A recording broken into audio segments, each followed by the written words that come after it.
Dari tadi kita berkisah tentang kota gaib Paloh. Biasanya kalau bercerita tentang gini, makhluk tersebut hadir. Sekarang ini hadir nggak, Bang? Ya, ada ngerasain nggak dinginnya ini gimana sekarang? Enak nggak dinginnya? Beda kan? Kita ini kan di ruangan sempit ya, tapi ada angin kan? Ada angin yang kayak mondar-mandir gitu kan? Itulah menandakan bahwa mereka tuh mendengar. Beliau menghidupkan meriam dari segala arah itu kan ditembak.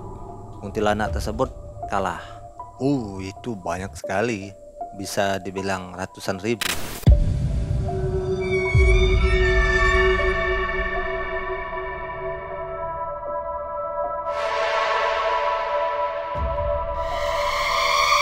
Itulah kenapa hadirnya wujudnya kota Pontianak berasal dari namanya kuntilanak. Benarkah asal-usul kota Pontianak berasal dari kata kuntilanak? Lalu, apakah mitos adanya penunggu sungai Kapuas itu nyata? Dan apakah benar di Paloh terdapat sebuah kerajaan gaib yang diisi oleh orang kebenaran atau orang bunian? Narasumber kita kali ini akan mencoba menyikap tabir mengenai mitos dan cerita. Bagaimana kisah lengkapnya? Kita simak kesaksian dari Bang Gusti. Apa kabar Bang Gusti? Alhamdulillah masih diberikan kesehatan oleh Allah Subhanahu wa taala sampai saat ini saya bisa hadir lagi, diundang kembali pada sahabat Malam Mencekam. Dan itu saya sangat mensyukuri. Dan hari ini Bang Gusti akan berkisah kepada kita tentang apa itu Pontianak dan asal mula Pontianak. Ya, apakah benar Bang Gusti bahwa Pontianak itu asal katanya dari kuntilanak? ya, kurang lebih begitu ceritanya. Saya yakin Bang Gusti ini putra daerah Pontianak. Benar nggak Bang? Ya, saya seorang putra daerah. Tadi kita ngobrol di belakang katanya keturunan Habib. Betul nggak Bang? Maksudnya masih ada juriat gitu ya. Kalau secara silsilah dari keilmuan itu nyampe sanad saya. Kalau silsilah juriat itu ada, cuman jauh karena kita sudah nggak memakai, tapi dibangkitkan lagi untuk sekarang. Dan teman-teman ternyata banyak memanggil saya Habib karena mereka tahu saya seorang syarif. Dan kita tunggu komentar Anda di bawah ya. Bagaimana pendapat Anda tentang sejarah kota Pontianak ini? Ya, terus tingkatkan komennya. Insya Allah nanti saya jawab yang sebisa saya. Sobat MM, semoga semua dalam keadaan sehat walafiat dan semoga ibadah puasa kita diterima oleh Allah Subhanahu wa taala. Dan inilah kisah dari Bang Gusti.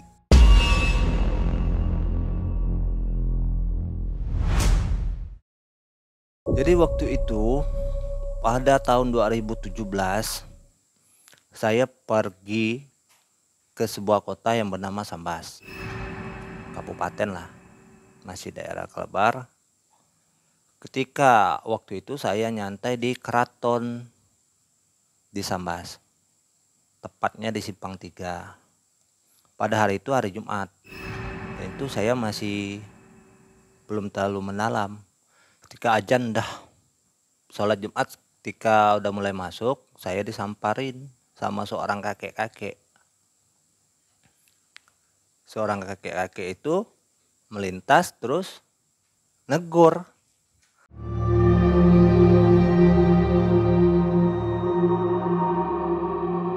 Negur saya seolah-olah akrab gitu. Terus saya bilang, mau kemana kek? Ya, ini kan hari Jumat. Kenapa masih nyantai di sini? Terus kakek mau kemana? Mau sholat. Oh iya kek, ayo kita ke masjid. Ya kek, saya pun ikut juga waktu itu. Saya masih ingat tuh di tahun 2017 di Gertak Sabo itu. Sholatlah di situ, dapat sebuah masjid. Jadi kita sholat sama-sama. Dan beliau itu berada di depan. Terus saya ada di belakang. Setelah selesai sholat, saya keluar gitu kan. Udah keluar, Kembali saya cari kakek itu tadi, udah nggak ada. Udah, saya nggak heran kan. Akhirnya saya pulang ke Pontianak, belajar ngaji dengan salah seorang guru. Terus di rumah beliau itu banyak foto-foto ulama. Saya perhatikan satu-satu foto ulama tersebut. Jadi saya melihat salah satu foto ulama itu ada kakek yang pernah ngajak saya sholat tadi. Ketika saya bilang, ini siapa guru? Ini seorang ulama. Ulama dari mana? Ulama dari Mekah. Saya pernah jumpa, saya bilang. Oh, mau jumpa di mana? Saya jumpa di Sambas. Ya, beliau memang asli Sambas. Oh, tapi jauh kehidupan kamu dengan dia. Ini seorang ulama. Makamnya ada di Mekah. Dan beliau lahir pada saat itu, guru saya bilang 1217. Wah, itu kaget. Saya kaget benar tuh. Jadi saya cerita dengan guru saya tuh. Cerita kan. Ah, benar cerita kamu nih. Pernah jumpa? Iya, saya dibawanya sholat. Saya ceritain gitu, guru saya nggak percaya. Ya udah, akhirnya saya penasaran. Balik lagi ke Sambas, saya cari masjid itu tadi. Ternyata memang tidak ada itu masjid. Saya cari, kok kemarin saya sholat di sini, sekarang kok ini hutan kan? Nah, di situ saya mulai ada satu bingungan. Ya udahlah, saya pikirkan itulah satu anugerah yang Allah berikan kepada saya. Jadi saya rahasiakan. Mungkin malam ini akan saya ceritakan.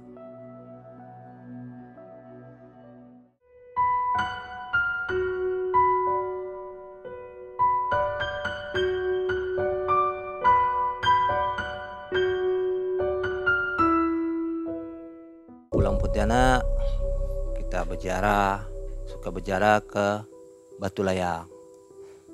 Ziarahnya saya bukan ke Sultan Muhammad Abdurrahman, Sultan Syarif Abdurrahman, tapi saya berziarahnya ke di samping makam Sultan Syarif Abdurrahman, yaitu Sultan Al-Qasim.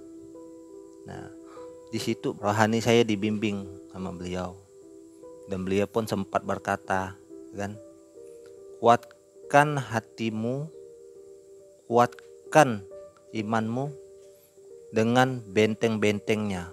Dan itu saya penasaran, apa itu benteng-benteng? Benteng-benteng itu apa kan? Jadi saya mulai mencari guru yang benar-benar paham dengan kebatinan.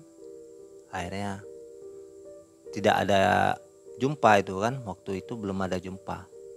Gak tahu, saya tengah istiqomahnya beribadah, imannya lagi naik-naik kan, lagi istiqomah, sering wiridan di Batu Layang. Akhirnya saya coba mencari sejarah, apa sih terjadinya. Saya dengar kisah di Pontianak ini.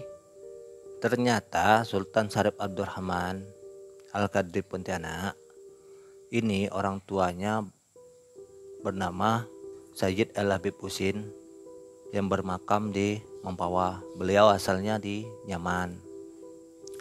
Sultan Syarif Abdurrahman ini lahirnya di kota Ketapang lahirnya, dan beliau mempunyai berapa saudara. Jadi beliau ini dibawa oleh ayahnya di daerah Mempawah, dan beliau suka berniaga, berdagang, suka belayar dengan prajurit-prajuritnya. Pada zaman itu ada kurang lebih mungkin 14 kapal. Akhirnya beliau menjadi saudagar kaya, kembali ke tanah asal dan bertempatlah di Sambas. Ketika orang tuanya meninggal, Sayyid Al-Habib Husin Mempawah meninggal, dan dia memutuskan untuk mencari lokasi untuk mendirikan sebuah bangunan keraton. Akhirnya beliau belayar dari Sambas, beliau belayar berjalan itu kan, berjumpa di satu pulau. Pulaunya itu nggak jauh dari makam beliau sekarang. Makam beliau sekarang itu ada di Batu Layang, dan pulau itu seberang makamnya beliau. Jadi terkenal sekarang itu Jungkat atau disebut dengan Pulau Datuk. Nah, habis belajar dari Sambas, beliau belajar di situ dan diganggu oleh makhluk-makhluk astral, makhluk-makhluk gaib yang ada di pulau tersebut. Beliau merasa terganggu, akhirnya perang batin, dan beliau pun mencoba untuk melawan. Nah, yang mengganggu beliau itu adalah sosok kuntilanak. Setelah beliau melawan sosok kuntilanak tersebut, beliau menghidupkan meriam dari segala arah, itu kan ditembak. Akhirnya kuntilanak tersebut kalah. Itu banyak sekali, bisa dibilang ratusan ribu.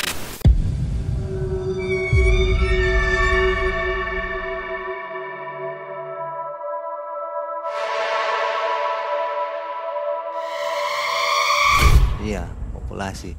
Itulah kenapa hadirnya wujudnya kota Pontianak berasal dari makhluk astral tersebut. Makhluk astral itu namanya kuntilanak. Nah, jadi setelah ditaklukkan kuntilanak tersebut, beliau bermediasi untuk mendirikan satu buah bangunan, mencari titik lokasi yang ditentukan. Akhirnya tidak ada kesepakatan, mengambil inisiatif untuk menghidupkan meriam. Akhirnya jatuhlah di sebuah tempat pertigaan sungai antara Sungai Kapuas dan Sungai Landak, meriam tersebut. Nah, di situ mulailah ditebas semua pepohonan, dibangun, didirikan satu buah keraton dan masjid yang kita sebut sekarang Keraton Pontianak.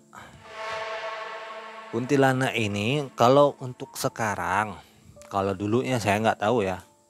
Setelah ditaklukkan oleh Sultan Abdurrahman, saya nggak tahu kemana ya. Tapi banyak daerah yang saya ziarah, banyak tempat yang saya ziarah. Yang paling banyak saya jumpa di Kuntilanak ini dari makam Juang Mandor. Di situ tempat pusatnya. Bahkan di situ saya menjumpai kuntilanak yang berwarna biru. Kuntilanak ini pun ada levelnya. Ya, levelnya itu sesuai warna-warna mereka. Jadi warna mereka ini ada 4. Level yang keempat ini yang susah ditemuin. Tapi yang saya jumpa itu level yang ketiga. Kalau yang putih dan merah itu kalau untuk saya pribadi ya, bukan untuk dipercayai, tapi untuk saya pribadi itu dari putih sampai merah sering saya jumpa. Bahkan kalau saya mancing pun sering saya jumpa, dan saya pun udah nggak heran dengan barang-barang gitu. Bahkan dari mereka tuh terkadang ingin ngikut dan saya menolak. Level yang saya jumpa itu ada level 3. Level 3 itu berwarna biru, dan dia mempunyai energi dan aura itu memang luar biasa. Kalau bisa dibilang itu bintang 3 ya. Nah, tapi saya belum pernah jumpa yang level keempatnya, yaitu level keempat tuh warna ungu. Tapi saya belum pernah jumpa. Kalau untuk di Pontianak udah nggak asing bagi saya. Tapi yang asing bagi saya, yang ingin saya cari tahu itu adalah sosok penunggu Sungai Kapuas. Di situ saya masih penasaran, saya masih aktif. Bagaimana sih sosoknya penunggu Sungai Kapuas yang dibilang puaka ini? Akhirnya saya coba bertafakur, ingin jumpa sosok puaka ini seperti apa sebenarnya. Hanya dengar cerita dongeng dari orang-orang tua, cerita orang-orang dulu, kan, cerita dari teman-teman, kan. Tapi saya ini orangnya nggak mudah percaya kalau belum saya membuktikan apapun itu. Jadi saya coba untuk membuktikan. Saya izin kepada guru saya ingin bertafakur di Pulau Datuk tersebut. Akhirnya saya diizinkan. Sebelum saya bertafakur di situ, kita berziarah dulu di Batu Layang, makamnya Raja Sultan Syarif Abdurrahman Al-Qadhi. Di situ. Nah, di situ waktu itu saya pribadi itu udah bisa berkomunikasi dengan beliau, dan saya diizinkan sama beliau untuk bertafakur di situ, tapi dengan satu syarat, jangan ada kesombongan. Nah, jadi saya bertafakur situ dengan satu tujuan. Di situ salahnya saya. Tafakur saya itu bukan bertujuan untuk beribadah, tapi bertafakur ingin berjumpa dengan makhluk yang disebut dengan puaka. Jadi apa sih sosok puaka sebenarnya gitu kan? Nah, akhirnya setelah saya pribadi tafakuran, ada 8 orang. Teman-teman itu pada zikir semua. Teman saya tuh zikir ada di atas batu, ada di atas pohon yang udah ditebang itu, yang panjang itu, ada di atas pohon, ada di atas tanah. Dan di situ saya melihat teman saya berzikir, ya kan? Kok suaranya udah pada hilang. Nah, di situ penasaran saya mulai aktif. Akhirnya saya memutuskan untuk buka mata. Begitu saya buka mata, saya melihat teman saya tuh di atas batu itu melayang-layang. Zikirnya saking kuatnya zikir itu melayang-layang. Dan ya yang di atas pohon yang tumbang ini bisa pindah-pindah. Nah, di situ baru saya mengerti dengan kekuatan zikir. Ada zikir-zikir khusus yang disuruh waktu itu kan. Jadi saya kok belum dijumpain dengan sosok ini. Apa sih sosok ini? Jadi saya coba istiqomah, coba lagi, akhirnya datang seseorang besar seperti memakai baju kerajaan. Nah, di situ saya ngobrol, tapi ngobrolnya bukan secara lisan, tapi secara batin. Dan beliau datang mengucapkan salam. Assalamualaikum. Saya jawab, Waalaikumsalam. Siapakah datuk yang hadir? Apabila saya pribadi cucu mempunyai salah etika, akhlak, adab dan kurang baik yang di sini mohon dimaafkan. Terus kamu tidak melakukan kesalahan. Karena kamu niatnya di sini hanya untuk berjumpa dengan saya. Di situ saya terkejut. Siapa datuk? Saya bilang kan. Akhirnya dia bercerita, saya seorang pertapa. Pertapa dari mana datuk? Saya dititahkan oleh kerajaan Sintang untuk bersiar agama Islam. Saya diutus dari Sintang dan bertempatlah saya di sini. Nah, jadi puaka ini sebenarnya orang suci, orang bertapa. Dia bertapanya di Pulau Datuk. Dia ini hilang, moksa. Bahasa moksa itu kan bahasa Jawa kan moksa. Bahasa kita hilang. Nah, saya jumpa beliau ini di Pulau Datuk juga sudah saya jumpa. Di Padang 12 pun beliau ada juga. Waktu ada saat itu. Waktu saya ziarah di sana. Cuman saya enggak ceritain kan. Beliau ini seorang petapa. Saking sakti ilmunya, beliau ini bisa mewujudkan dirinya. Mewujudkan dirinya seperti ular besar. Tapi berkepala naga. Nah, di situ saya mulai mengenal beliau. Konon ceritanya itu dari orang-orang tua dulu, mereka bercerita bahwa puaka ini kepalanya ada di jembatan Tol 1, Sungai Kapuas, dan ekornya ada di Pulau Datuk, Batu Layang. Dan terus saya berinteraksi dengan beliau. Ini apakah datuk yang pernah saya jumpa di Pulau Datuk? Ya kan?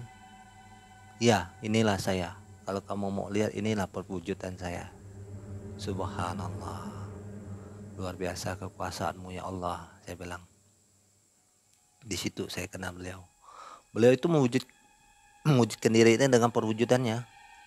Dengan wujudannya ular besar berkepala naga. Dan beliau tuh begini dia. Diam aja. Akhirnya lahir kota Pontianak. Beliau ini berkhidmat kepada Sultan Syarif Muhammad Safiuddin. dan ditugaskan untuk menjaga di Sungai Kapuas. Itulah kenapa beliau digelar Puaka. Jadi saya cari bahasa Puaka ini bahasa dari mana? Rupanya dari Melayu kuno atau bahasanya bahasa Sanskerta. Jadi Puaka ini bisa dibilang besar, artinya bukan hanya sebuah perwujudan ular besar, tapi buaya yang besar itu pun disebut Puaka juga. Dan ikan tapa pun juga dibilang Puaka yang besar itu. Puaka ini di kampung-kampung pun ada juga Puaka. Jadi di Sanggoledo pun ada juga Puaka. Di Sintang pun ada juga Puaka. Puake kan, Puake. Di Ketapang pun ada juga Puake. Nah, Puaka di Sungai Kapuas ini ada sosok buaya, ada sosok ular besar. Nah, kalau di bagian hulu itu sosoknya seekor buaya, ada yang warna putih, ada yang warna kuning. Nah, itu yang saya bilang. Kalau saya manggilnya itu ulu balang. Dan itu Puaka juga besar. Dan sekarang pun ada kejadian. Sekitar berapa bulan kemarin itu masih ada tuh bangkai kapal yang tenggelam. Tapi nggak tenggelam habis, ngambang di atas air. Di seberangnya tengah-tengah antara makam Batu Layang dan seberang sini di tengah-tengahnya itu ada kapal yang karam. Tapi karamnya nggak habis, kayak nyangkut sesuatu gitu. Nah, jadi saya melihat kapal itu kan, kok ada seorang putri. Siapa sih putri ini? Saya melihat putri itu berbaju merah. Coba saya tanya, ini kan kenal, saya bilang putri. Lalu putri itu ketawa melihat saya, langsung diam, menaikkan selendangnya berkaki satu berwarna merah. Dan itulah putri di Batu Munsubuk. Putri yaitu Putri Melati. Nama aslinya kalau di Pontianak ini orang kenalnya Putri Nirbaya. Saya buka karena beliau pun mengizinkan. Setelah itu saya mencari lagi, mendalami lagi tentang kota Pontianak ini, kan. Akhirnya saya kembali memutuskan ke Sambas karena beliau masih ada hubungannya di kota Mempawah. Akhirnya saya memutuskan untuk berjalan di kota Sambas, mencari ilmu di kota Sambas. Saya mengucapkan salam kepada kota Sambas, yang menjawab itu di Kartiase. Nah, di situ saya bertanya, ini dari mana yang menjawab? Dari Bukit Senuju. Bukit Senuju di mana, Datuk? Berada di pedalaman. Kamu cari ya. Nah, di situ saya penasaran. Akhirnya saya cari tapi belum ketemu pada saat itu. Akhirnya saya menjumpai teman lama saya berada di Kartiase. Nah, saya akhirnya berdiam di tempat beliau.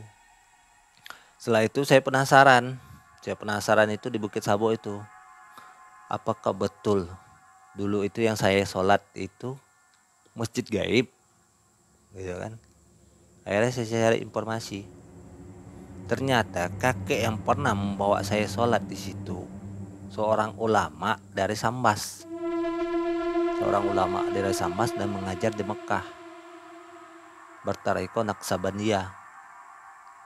Nah, beliau yang membawa tariko ke daerah Banten dan Kalbar. Di situ saya heran kok bisa bertemu seorang ulama gitu kan. Ada apa gitu kan. Akhirnya saya coba kupas siapa sih ulama tersebut. Ya kan? Saya coba cari, ternyata Syekh Ahmad Khatib As-Sambasi, seorang ulama yang populer di Sambas. Kelahiran beliau 1217. Ya, sudah kan? Sudah dapat tentang beliau, akhirnya saya berjalan lagi. Pergi saya yang dititahkan kan mencari Gunung Senuju.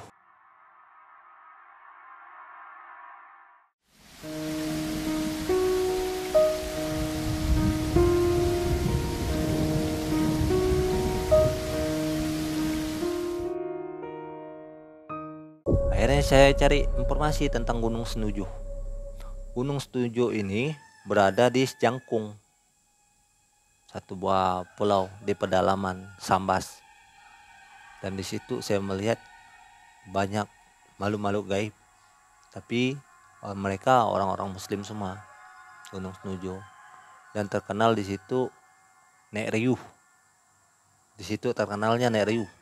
Nek Riuh ini populernya ada di Sambas, khususnya di Kartiase. Nek Riuh. Pada saat itu saya belum kenal Nek Riuh. Akhirnya saya memutuskan berjalan di kota Palu. Ada apa sih dengan Palu, ya kan? Sebelum saya berangkat ke kota Palu, saya dengan teman saya tersebut berzikir, berdoa bahwa kita akan melanjutkan perjalanan di kota Palu. Dan di situ saya melihat ada sebuah batu. Batu tersebut orang di sana mengenalnya Mang batu berjamban. Batu berjamban ini di atasnya ada kolam kecil. Kolam kecil tersebut ada air. Airnya itu nggak pernah putus, nggak pernah habis. Ajaibnya batu berjamban tersebut. Akhirnya saya mengucap salam kepada batu, ya dianggap sebagian orang itu saya itu mungkin dianggap kurang waras.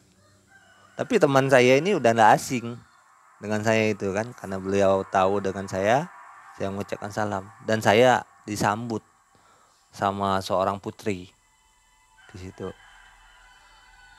Disambut sama seorang putri. Ada niat apa kamu datang sini? Saya ditanya begitu sama seorang putri tersebut. Saya bilang, niat saya cuma ziarah. Coba buka tabir-tabir yang ada di sini. Apa sih yang ada di kota Palu ini? Ya kan? Agar rasa penasaran saya itu tercapaikan. Akhirnya saya melihat putri tersebut ada 7 bersaudara. Putri tersebut. Orang Palu kenal siapa putri ini. Ya kan? Tapi pada saat itu putri tersebut masih belum mau mengungkapkan identitasnya, siapa dirinya yang sebenarnya. Akhirnya saya berjalan di situ ada sebuah makam keramat. Saya berjalan di situ. Nah, makam tersebutlah bercerita. Setelah saya berzikir mengirimkan doa kepada makam tersebut, timbullah sosok dari makam tersebut. Saya pun kaget, seperti nyata gitu kan, tapi hanya pandangan saya. Saya pun langsung kaget keluar. Sesosok seperti ulama memakai jubah dan sorban panjang, jenggot. Terus saya nanya, maaf Yang, mungkin saya lancang. Kalau sekiranya saya ada salah, saya minta maaf. Ada keperluan apa kamu kesini? Ya Yang, saya ingin mencari tahu tentang sejarah di kota Palu. Di situ saya berdialog banyak dengan beliau, dan saya dikasih tahu sebelumnya siapa yang kamu jumpai di batu berjamban tersebut. Apakah kamu kenal? Tidak Yang, saya bilang. Itulah putrinya, Dayang Manambun. Nah itu saya terkejut. Istrinya Sultan Syarif Abdurrahman Al-Qadri Pontianak. Nah di situ baru saya mengerti, oh ada kaitannya ini Pontianak dengan Palu, kan? Beliau anak yang tertua dari Opu Dayang Manambun, namanya Utin Chandramidi, dan itu masih teringat dalam benak saya. Akhirnya Eyang, saya tanya kepada Eyang tersebut, Eyang, apakah di sini benar adanya orang-orang kebenaran yang disebut orang Bunian? Kan? Ya benar. Apakah kamu ingin masuk? Masuk sih enggak mungkin Eyang, tapi saya ingin membuktikan apakah benar? Ya, coba kamu lihat ya. Begitu saya lihat, ternyata memang benar. Itu.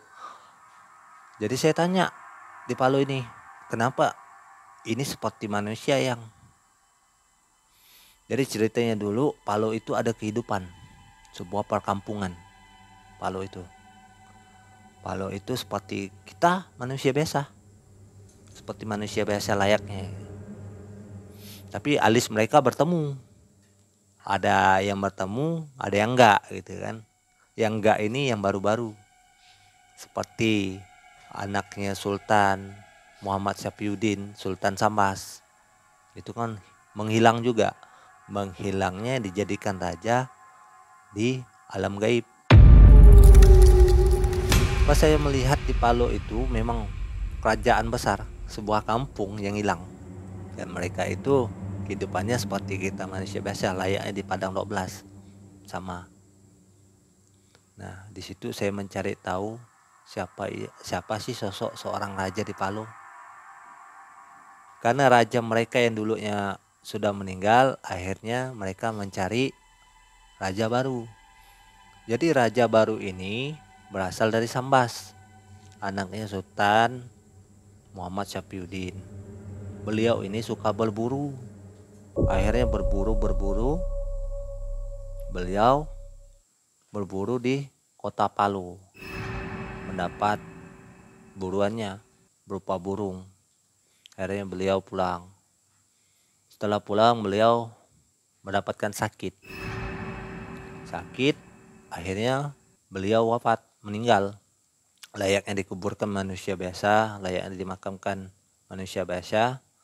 Setelah dimakamkan, malamnya istri raja tersebut mendapatkan mimpi. Bawa suami kamu, kami bawa ke kota gaib.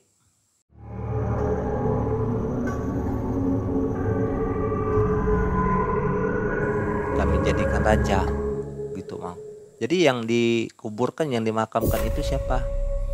Itu cuma sebuah batang pisang. Akhirnya istrinya merasa penasaran, digali lagi makamnya, dan ternyata memang batang pisang. Dan sosok seorang raja ini saya dikasih tahu sama beliau adalah Raden Sandi. Raden Sandi putranya Sultan Muhammad Syafiuddin. Nah, di situ saya mulai kenal sama beliau. Saya kenal sama beliau, saya banyak berdialog sama beliau. Beliau pun banyak mengajarkan tentang agama, kerohanian saya. Dan saya melihat, ditunjukin sama beliau, inilah kerajaan saya. Tolong, kalau kamu menyebarkan agama syiar dakwah Islam, kasih tahu mereka kalau datang sini jangan membawa sifat yang sombong, yang angkuh, atau berbahasa tidak enak. Dan sesungguhnya kami ini ada. Setelah beliau mentitahkan kepada saya terus untuk berdakwah dan mengajarkan tentang Islam kepada orang-orang yang membutuhkan. Nah, akhirnya saya berpegang teguh dengan itu. Dan kehidupan di sana pun mewah. Mereka pun bisa mewujudkan dirinya di sana. Kehidupan mereka itu sama dengan kita. Mereka pun bisa bertransaksi, beli apa yang mereka inginkan, gitu. Bahkan pun pernah terjadi sejarah mereka tuh pernah belanja di pasar Sambas pakai kendaraan motor air. Nah, orang Sambas pun pada bingung, ini daerah mana kok ramai orang yang belanja gitu kan. Karena mereka belanja ini saking ramai ya, jadi ya udah enggak sempat untuk bertanya orang-orang pasar. Tapi ketika setelah melewati lepas kuala itu, kapal itu, motor air itu hilang. Dan kalau saya ceritain di kota Palu ini, kota gaib ini ya kehidupannya cukup mewah lah. Mobil juga ada, Ferrari ada di sana. Saya pernah bertanya kepada Raden Sandi itu, kan. Saya manggilnya Pangeran. Pangeran, itu pesawat dari mana? Beli atau hilang? Terus Raden bilang, itu pesawat untuk sejarah, membuktikan pesawat itu hilangnya mang tahun 1970. Saya belum lahir. Pada saat itu saya belum lahir, tapi saya masih ingat tuh pesawatnya itu warna hijau,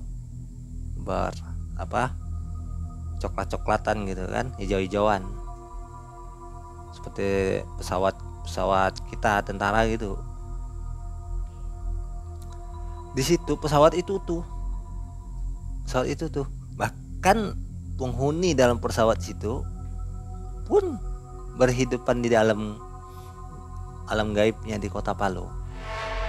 Nah di situ saya melihat, tapi nggak ngobrol sama mereka nggak dibolehkan ngobrol dengan saya. Nah, gitu. Karena saya hormatnya dengan Raden, akhirnya Raden, Pangeran, saya bilang kan, mungkin dari sini saya mau melanjutkan perjalanan. Kamu mau kemana? Ditanya mau kemana. Mungkin saya mau melanjutkan perjalanan saya di Temaju, pantai Temaju. Nah, dari tadi kita berkisah tentang kota gaib Paloh. Biasanya kalau bercerita tentang gini, makhluk tersebut hadir. Sekarang ini hadir nggak bang? Ya. Ada ngerasain nggak dinginnya ini gimana sekarang? Enak nggak dinginnya? Beda kan? Kita ini kan di ruangan sempit ya, tapi ada angin kan, ada angin yang kayak mondar-mandir gitu kan.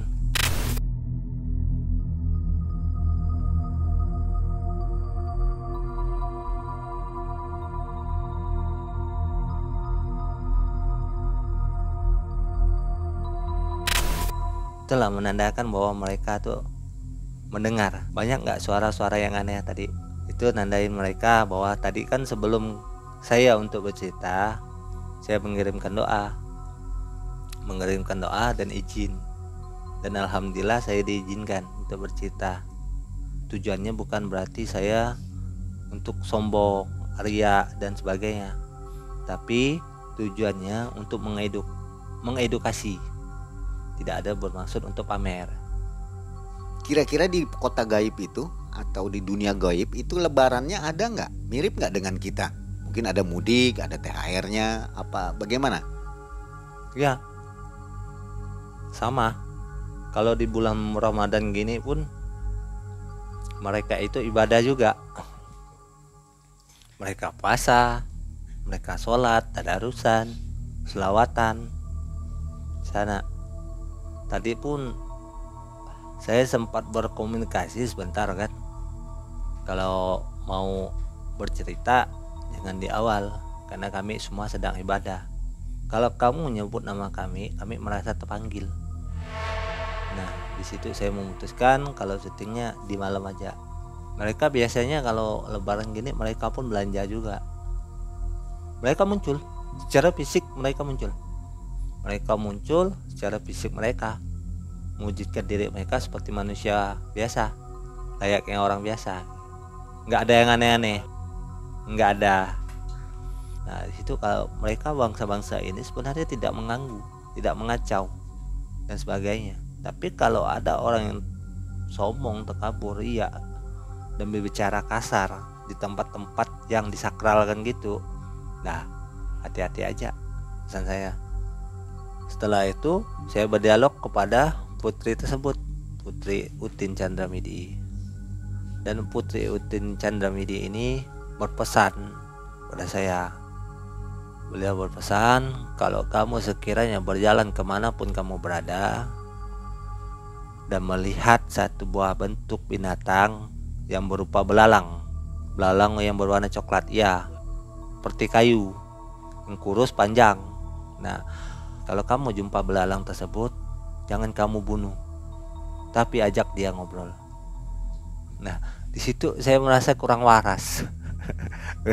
Kan padahal saya ini memang kurang waras. Karena apa? Karena ya suka berbicara sendiri kan, suka berdialog sendiri.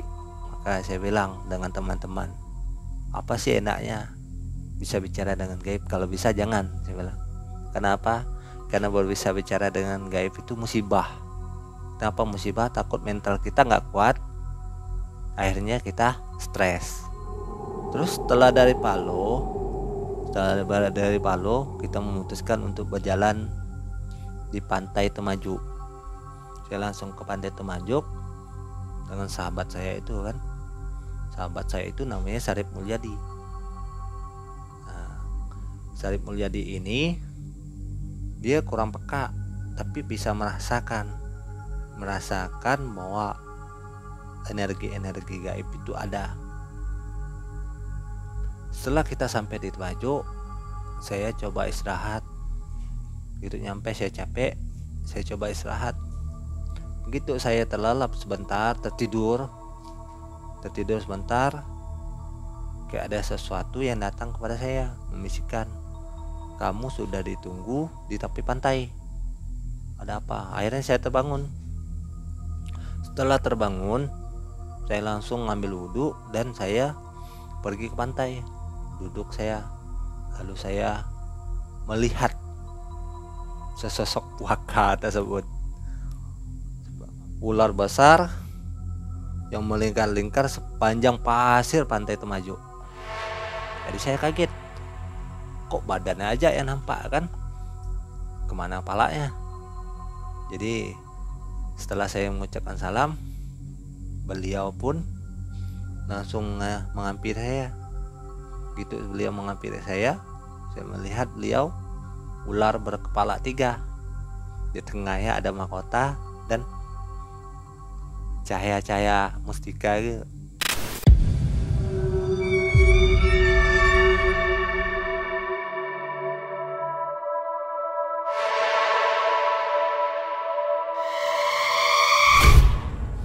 Dan saya pun sempat kaget kan, sosok apa sih beliau ini sebenarnya kan? Itulah bisa dibilang puaka juga, padahal beliau itu sosok seorang pangeran, dan beliau pun sosok ganteng.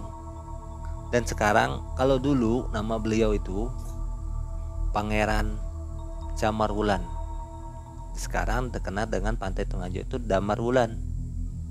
Nah, di situ saya berjumpa dengan beliau.